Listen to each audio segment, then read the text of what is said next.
அஸ்ஸலாமு அலைக்கும் வரஹ்மத்துல்லாஹி வபரகாத்துஹு.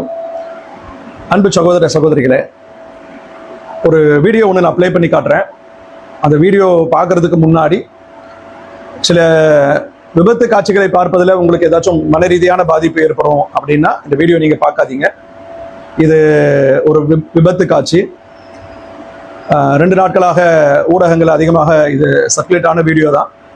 நீங்கள் பார்க்கக்கூடியவர்கள் இதை அப்படியே நீங்கள் ஃபார்வர்ட் பண்ணிட்டு நீங்கள் பாருங்கள். முதல்ல அந்த வீடியோ காட்சி நான் அப்ளை பண்ணி காட்டுறேன், பாருங்கள்.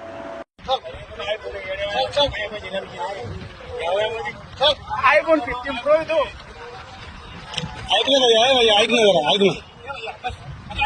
अरे पुन्हा तू समोर आहे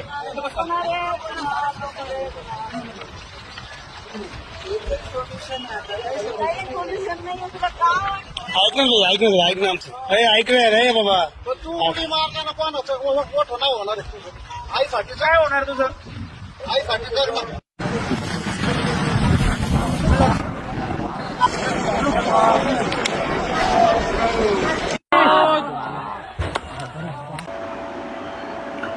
இப்போ இந்த வீடியோ காட்சி நீங்கள் பார்த்துருப்பீங்க. இதில் என்னன்னா, மலையிலிருந்து 2 பேர் கீழே விடுகிறாங்க. அதுக்கு பிறகு இன்னொருத்தர் அங்கிருந்து குதிக்கிறாங்க.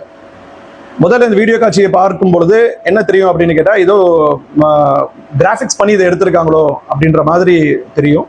ஆனால் இது உண்மையிலே நடந்த சம்பவம்.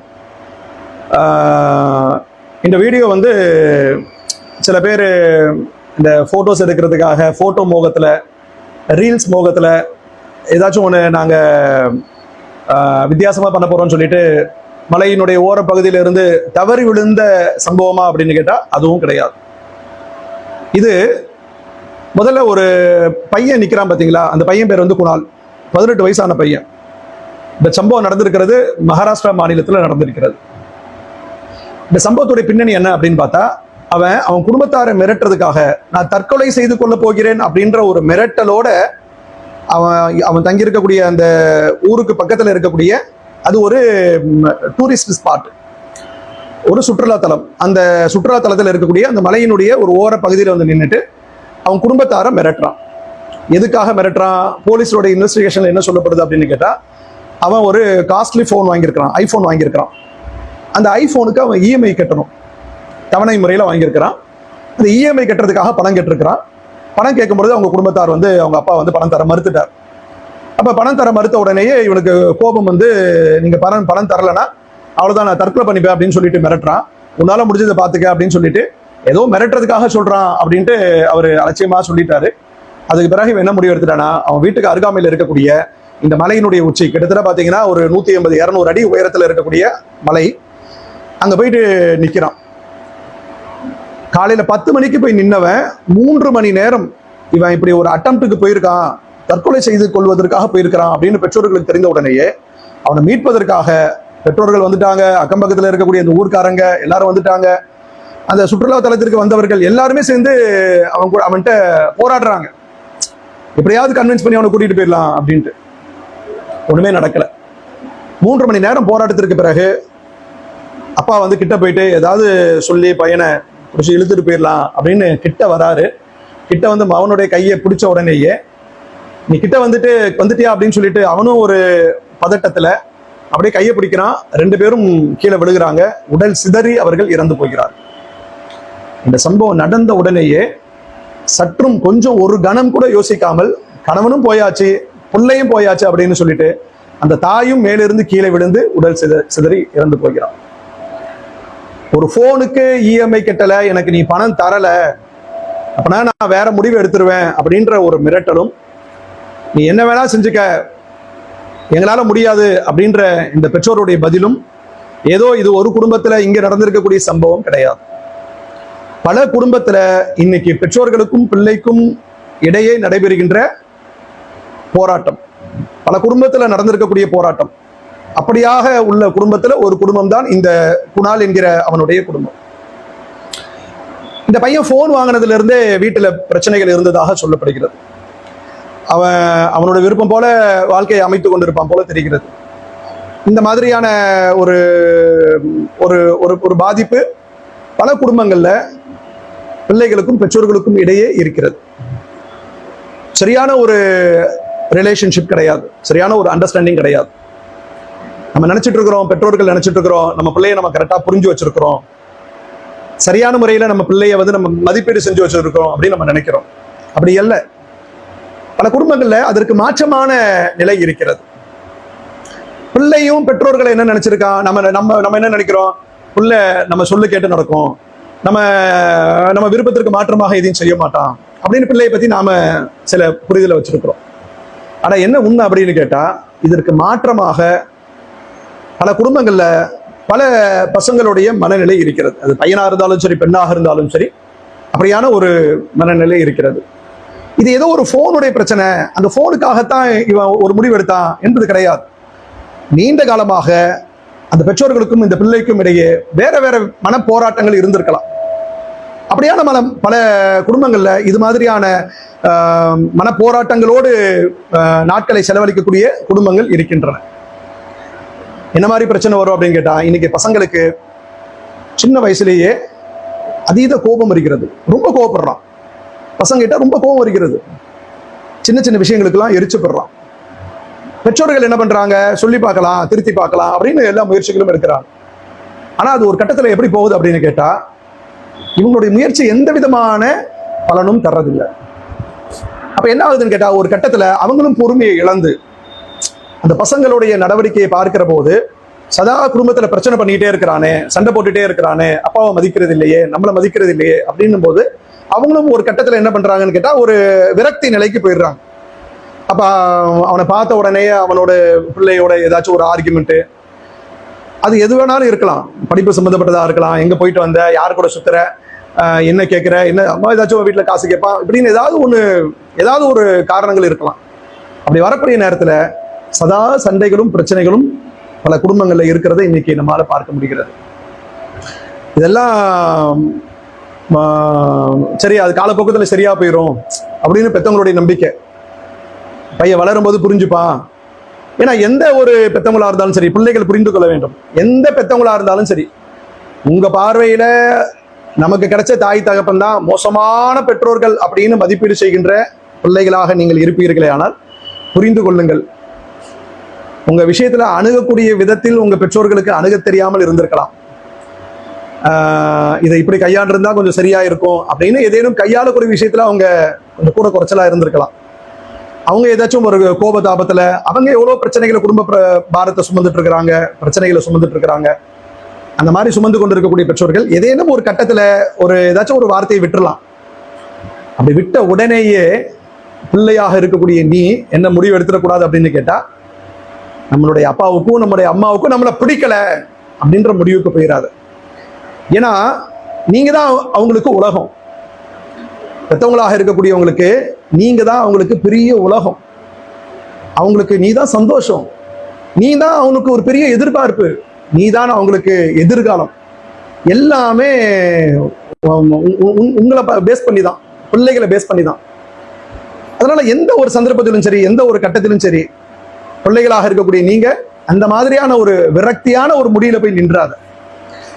உன் கண்ணுக்கு நிறைய பேர் நம்ம பெத்தவங்களோட நம்ம கிட்ட ரொம்ப பாசமா இருக்கிறாங்க, நம்ம பெத்தவங்களை விட நம்ம மேல ரொம்ப அக்கறையா இருக்கிறாங்க, நம்ம பெத்தவங்க கூட நமக்கு கேட்டா செய்யறது இல்லை, ஆனா இவங்க நமக்கு செஞ்சிடுறாங்க. அது நீ வெளியில பழகக்கூடிய உன்னோட ஃப்ரெண்ட்ஸா இருக்கலாம், வேற யாரா இருக்கலாம். சில பேர் ரொம்ப நெருங்கி பழகக்கூடிய நேரத்துல அவங்க உன்னுடைய மனம் கவர்ந்தவர்களாக இருக்கலாம், உன் மனசுக்கு அவங்க ரொம்ப பிடிச்சு போனவங்களா இருக்கலாம். ஆனா பிள்ளைகளாக இருக்கக்கூடிய நீங்கள் புரிந்து கொள்ள வேண்டும், பெற்றோர்களாக இருக்கிறாங்க பாருங்க, அவங்க கிட்ட இருக்கக்கூடிய அந்த உண்மையான அன்பும் உண்மையான அக்கறையும் உண்மையான பாசமும் உலகத்துல நீ எங்க வடிகட்டி எடுத்தாலும் சரி கிடைக்காது. அப்படின்னா நீ எந்த ஒரு கட்டத்திலும் சரி அவங்க மேல நீ நம்பிக்கை இழக்காத. சில நேரங்கள்ல உன்னுடைய நடவடிக்கை, பிள்ளைகளுடைய நடவடிக்கை அவங்களுக்கு அது மாதிரியான ஒரு விரக்தியான ஒரு பேச்சுக்களையோ உனக்கு எதிரான செயல்பாடுகளையோ அவங்களை செய்ய தூண்டி இருக்கலாம். ஆனா எந்த ஒரு கட்டத்திலும் சரி, எந்த ஒரு பெற்றவங்களும் சரி, தான் பிள்ளை நாசமா போகணும், அவன் ஆசைப்பட்டதை அவனை அனுபவிக்க கூடாது அப்படின்னு எந்த பெற்றவங்களும் நினைக்க மாட்டாங்க. அந்த மாதிரியான ஒரு விரக்தி நிலைக்கு பிள்ளைகளாக இருக்கக்கூடிய நீங்கள் போயிடாதீங்க. அதே மாதிரி இந்த மாதிரியான சம்பவங்கள் நடக்குது பாருங்க. இந்த குணால் அவன் இறந்து, அவன் தகப்பன் இறந்து, அவன் தாயும் இறந்து, எவ்வளவு பெரிய ஒரு சோகம். இது நடந்துருச்சு. இது நடந்துருச்சு அப்படின்னா ஒரு இஸ்லாமியனுடைய பார்வையில இது எல்லாமே அல்லாஹுடைய விதியில் உள்ளது, அது கதிரில் உள்ளது, அது அது நடக்கணும்னு தான் நடந்துதான் ஆகும். ஆனா இங்க நம்ம என்ன யோசிக்கணும் அப்படின்னு கேட்டா, பிள்ளைகள் இது மாதிரியான விரக்தி நிலைக்கு போகும்போது பெற்றோர்கள் அதை புரிந்து கொள்வதற்கு முயற்சி செய்யுங்க. நாம தான் அவனுக்கான ஒரு பெரிய சொல்யூஷன் என்பதை நீங்கள் முதல்ல நீங்க உங்க மன ரீதியாக அதுக்கு தயார்படுத்துங்க. இன்னைக்கு இருக்கக்கூடிய காலகட்டம் ரொம்ப நவீன காலகட்டத்தில் நம்ம இருக்கிறோம். நம்முடைய நேரங்களை எல்லாம் நம்ம எப்படி செலவழிச்சுட்டு இருக்கிறோம் அப்படின்னு கேட்டா, செல்போனோட செலவு பண்ணிட்டு இருக்கோம். அதான் உண்மை. எல்லார் கையிலுமே மொபைல் இருக்கு, எல்லாரும் அதோட நேரத்தை செலவு பண்ணிட்டு இருக்கிறோம். அப்பா தொழில் பண்றாரு, வியாபாரம் பண்றாரு, காலையில போறாரு, நைட்டு வீட்டுக்கு வராரு, எவ்வளவு நேரம் பிள்ளைகளோட செலவு பண்றாரு? செலவு பண்றது இல்லை. அதே போல அம்மா குடும்பத்தில் அம்மா இருக்கிறாங்க, அவங்களுக்கும் பிள்ளைகளுக்கும் மத்தியில கொஞ்சம் நேரங்கள் செலவழிப்பதற்கான வாய்ப்புகள் இருக்கு. ஆனா பல குடும்பங்களை பார்த்தோன்னு சொன்னா டிவி பார்த்துட்டு இருப்பாங்க, அவங்களும் மொபைல் பார்த்துட்டு இருப்பாங்க. நிறைய இன்னைக்கு மொபைலோட செலவழிக்கக்கூடிய அந்த காலம் இருக்கு பாருங்க. குடும்பத்துல பெற்றோர்களுக்கும் பிள்ளைகளுக்கும் இருக்கக்கூடிய இடையில இருக்கக்கூடிய அந்த ரிலேஷன்ஷிப், அவங்களுக்கு இடையில இருக்கக்கூடிய அந்த அண்டர்ஸ்டாண்டிங் பாதிப்பதற்கு மிகப்பெரிய அளவுல இடையூறாக இருப்பதில் முதன்மை பங்கு எதுக்குன்னு கேட்டா நம்முடைய போனுக்கு தான். ஏன்னா நம்ம அதோட நேரத்தை செலவு பண்ணிட்டு இருக்கோம். புள்ள வரான், உள்ள போறான், தட்டில் எடுக்கிறான், சோறு போடுறான், உட்காரான், டே அதில் அங்க வச்சிருக்கேன், டே இதை வச்சிருக்கிறேன் அப்படின்னு சொல்லக்கூடிய பெற்றோர்களும் இருக்கிறாங்க. அவன் போயிட்டு வரானே, வெளியில போயிட்டு வரானே, அவன் அவனும் பிரச்சனைகளை சந்திக்கிறான். சரியா படிக்காத பிள்ளைகளாக இருந்தா, குறிப்பாக ஸ்கூலுக்கு போற பிள்ளைங்களா இருப்பாங்க, சரியா படிக்காத பிள்ளைகளா இருப்பாங்க. அப்ப அவன் பள்ளிக்கூடத்துல அவனுக்கு ஒரு பெரிய போராட்டம் தான், நம்மளால மார்க் வாங்க முடியல அப்படின்ற அவனுக்கு ஒரு விதமான மன அழுத்தம் இருக்கும்.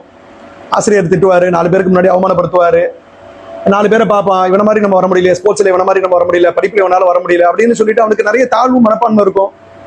பக்கத்துல உட்கார வச்சு அவனோட நேரத்தை செலவு பண்ணி அவன் கூட பேசி அவன் மனசுல இருக்கிற எந்த குறையா இருந்தாலும் நம்ம அம்மா கிட்ட சொல்லணும், நம்ம அப்பா கிட்ட சொல்லணும் அப்படின்ற ஒரு நம்பிக்கையை ஊட்ட வேண்டிய பெற்றோர்கள் பல பேர் அந்த நம்பிக்கையை ஊட்டுவதற்கு தவறி விடுகிறோம்.